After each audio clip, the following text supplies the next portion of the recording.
ही मेरे प्रिय मित्र, मनुष्य अपने जीवन में हर क्षण कर्म किए बिना नहीं रह सकता।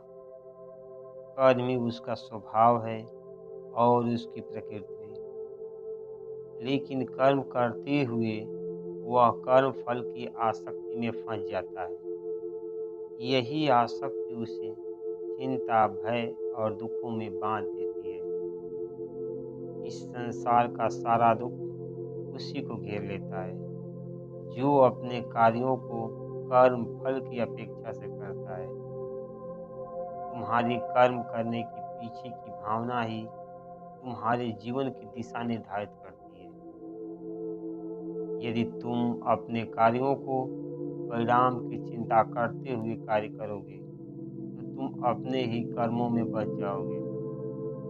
लेकिन यदि तुम हर कर्म को मुझे अर्पित कर देते हो बिना किसी फल की कामना के, तो तुम उस कर्म से मुक्त हो जाओगे।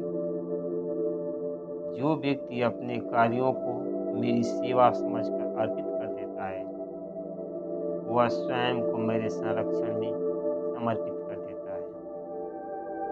समर्पण का अर्थ यह नहीं कि तुम सब कुछ छोड़कर खाली बैठ जाओ। इसका अर्थ है कि तुम अपने हर कार्य को इस भाव से करो कि यह मेरे निमित्त है। जिस प्रकार एक वृक्ष अपने फल को परोपकार में अर्पित कर देता है, उसी प्रकार तुम अपने कार्यों को निस्वार्थ भाव से मेरी सेवा समझकर करो। जब तुम इस भाव को अपने जीवन में उतार लेते हो, तो संसार के बंधन स्वतः ही समाप्त हो जाते हैं। यही सच्चा मोक्ष है, यही शाश्वत शांति। जिस क्षण तुम अपने मन को समर्पण में लीन कर लेते हो, उसी क्षण तुम में से चिंता, भय और मोह समाप्त हो जाते हैं। तुम्हारे भीतर आत्मविश्वास और संतोष का भाव उत्पन्न हो जाता है। तब तुम्हारा मन मुझ में एकाकार हो जाता है। जैसे नदी समुद्र में मिलकर उसकी विशालता में समा जाती है, वैसे ही तुम्हारा अस्तित्व मुझ में हो जाता है। ऐसा व्यक्ति जीवन के हर संघर्ष में संतुलन बनाए रखता है, चाहे दुख हो चाहे सुख, लाभ हो या हानि, मान हो या सम्मान।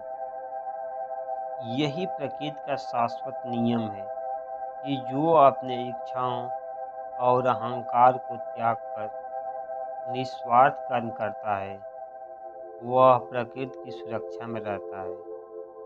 ऐसा व्यक्ति चिंता और भय से मुक्त रहता है। उसका जीवन सरल और सहज हो जाता है, क्योंकि वह यह जानता है कि उसके कर्मों का भार अब मुझ पर नहीं है। यह समर्पण केवल धार्मिक अभ्यास नहीं, बल्कि जीवन के संतुलन का विज्ञान है। हे मेरे प्रिय मित्र, जो व्यक्ति अपने कर्मों को समर्पित करता है, उसका अहंकार, मोह और मन की अस्थिरता समाप्त हो जाती है। तो अब वह मेरे शरण में हो जाता है। जैसे माता पिता अपने बच्चे की हर आवश्यकताओं का ध्यान रखते हैं, वैसे ही मैं अपने भक्तों की रक्षा करता हूँ।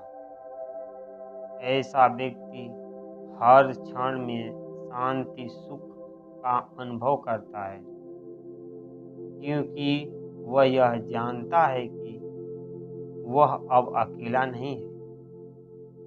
उसका हर कर्म मेरे लिए होता है और उसका हर फल मेरे अधीन होता है।